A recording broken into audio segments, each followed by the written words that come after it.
अब अगर किसी ने वंदे मातरम का जानबूझकर अपमान किया, इसके गायन में बाधा डाली या किसी को इसे गाने से रोका तो उसे 3 साल तक का जेल हो सकता है। जी हाँ, संसद के दोनों सदनों में वंदे मातरम बिल पास हो चुका है। राज्यसभा के बाद अब लोकसभा ने भी इसे मंजूरी दे दी है। विपक्ष के भारी हंगामे के बीच यह बिल पारित हुआ है और अब इसे राष्ट्रपति की मंजूरी के लिए भेजा गया है। राष्ट्रपति के हस्ताक्षर होते ही यह बिल कानून में बदल जाएगा। इसके बाद राष्ट्रीय गीत वंदे मातरम को भी राष्ट्रगान जनगण मन जैसी कानूनी सुरक्षा मिल जाएगी। आइए आसान भाषा में बताते हैं कि इस बिल में क्या है और इसके लागू होने से क्या बदलाव आएगा। अभी तक राष्ट्रीय ध्वज, संविधान और राष्ट्रगान के अपमान को लेकर कानूनी कार्रवाई का साफ प्रावधान था। अब उसी दायरे में राष्ट्रीय गीत वंदे मातरम को भी शामिल किया जा रहा है। यानी कोई व्यक्ति जानबूझकर इसका अपमान करेगा, इसे गाने जाने के दौरान माहौल खराब करेगा या लोगों को इसे गाने से रोकेगा तो उसके खिलाफ कानूनी कार्रवाई होगी, केस दर्ज होगा। दोष साबित होने पर 3 साल तक का जेल भी हो सकता है। जुर्माना और सजा दोनों का प्रावधान होगा। इसमें सरकार का कहना है कि यह सजा लगभग वैसी ही है जैसे राष्ट्रगान के अपमान या उसमें जानबूझकर बाधा डालने पर होती थी। लेकिन यहाँ एक जरूरी बात समझने लायक है कि बिल का मतलब ये नहीं है कि हर नागरिक को हर जगह वंदे मातरम गाना ही पड़ेगा। इसका मुख्य उद्देश्य राष्ट्रीय गीत का जानबूझकर अपमान रोकना है।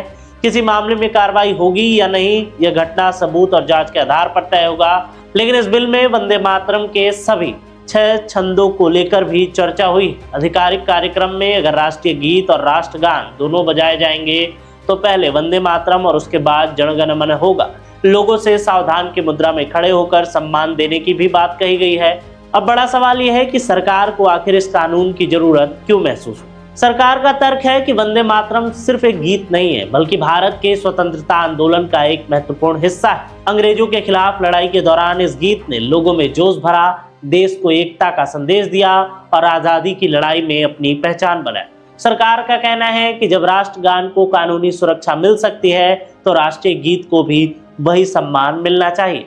बिल का समर्थन करने वाले सांसदों का कहना है कि राष्ट्रीय प्रतीकों का सम्मान राजनीति से ऊपर होना चाहिए।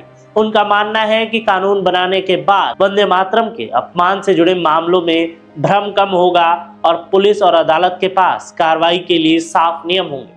समर्थकों का भी कहना है कि देश की आजादी में अहम भूमिका निभाने वाले गीतों का सार्वजनिक रूप से अपमान करना अभिव्यक्ति की स्वतंत्रता नहीं माना जा सकता। उनके अनुसार अपनी बात रखने और किसी राष्ट्रीय प्रतीक का जानबूझकर अपमान करने में फर्क है। लेकिन विपक्ष के विरोध के पीछे भी कई सवाल हैं। विपक्षी दलों का कहना है कि देशभक्ति सम्मान और भावना से आती है, कानून के डर से नहीं। उनकी चिंता है कि अपमान शब्द की सही और साफ परिभाषा नहीं बताई जा रही और कानून का गलत इस्तेमाल किया जा सकता है। किसी कार्यक्रम में खड़े ना होने, गीत ना गाने या अलग राय रखने वाले व्यक्ति पर भी मामला दर्ज किया जा सकता है। विरोध करने वाले सांसदों का यह भी कहना है कि भारत अलग अलग धर्मों, भाषाओं और संस्कृतियों वाला देश है, इसीलिए ऐसा कोई नियम नहीं बनना चाहिए जिसमें किसी नागरिक को अपनी इच्छा या मान्यता के खिलाफ कुछ करने के लिए मजबूर किया जाए। हालांकि संसद में हुआ पूरा हंगामा सिर्फ वंदे मातरम बिल को लेकर नहीं था। विपक्ष कई दूसरे मुद्दों पर भी सरकार से जवाब मांग रहा था। इसी विरोध और नारेबाजी के बीच बिल को सदन में पास कर दिया गया है। लोकसभा में बिल पारित होने के बाद कार्रवाई अगले दिन तक के लिए स्थगित की। अब आम लोगों के मन में सवाल आ रहा होगा कि इस कानून का उनके जीवन पर क्या असर पड़ेगा। स्कूल, कॉलेज, सरकारी कार्यालय और आधिकारिक कार्यक्रमों में वंदे मातरम को लेकर नियम अधिक स्पष्ट हो सकते हैं।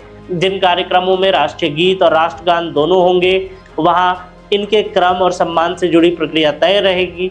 लेकिन केवल बिल पास हो जाने से हर नागरिक के लिए रोज वंदे मातरम गाना अनिवार्य नहीं हो रहा है। कानून का असली फोकस उन लोगों पर होगा जो जानबूझकर राष्ट्रीय गीत का अपमान करते हैं या इसके गायन में बाधा डालते हैं। फिर भी यह तय करना आसान नहीं होगा कि कौन सा व्यवहार अपमान है और कौन सा सही। यही वजह भी है कि विपक्ष नियमों और परिभाषाओं को लेकर साफ करने की मांग कर रहा है। अब इस बिल की अगली मंजिल राष्ट्रपति भवन है। राष्ट्रपति की मंजूरी मिलने के बाद यह कानून बन जाएगा। इसके बाद सरकार इसके लागू होने की तारीख, जरूरत के अनुसार विस्तृत नियम और तमाम तरह के नियमावली जारी कर सकती है। कुल मिलाकर समझें तो सरकार इसे राष्ट्रीय सम्मान की रक्षा का एक बड़ा कदम बता रही है।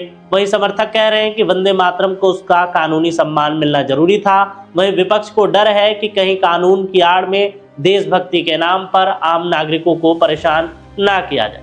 अब असली परीक्षा बिल के पास होने की नहीं है, उसे लागू करने की रहेगी। कानून ऐसा है जो राष्ट्रीय गीत की गरिमा भी बचाए और किसी निर्दोष नागरिक के अधिकारों का नुकसान भी ना होने दे। बहरहाल आपको क्या लगता है, वंदे मातरम बिल पास होने से फायदा होगा या नुकसान? अपनी राय वीडियो के कमेंट सेक्शन में जरूर दें और अगर वीडियो अच्छा लगा हो तो इसे सभी लोगों तक शेयर करें।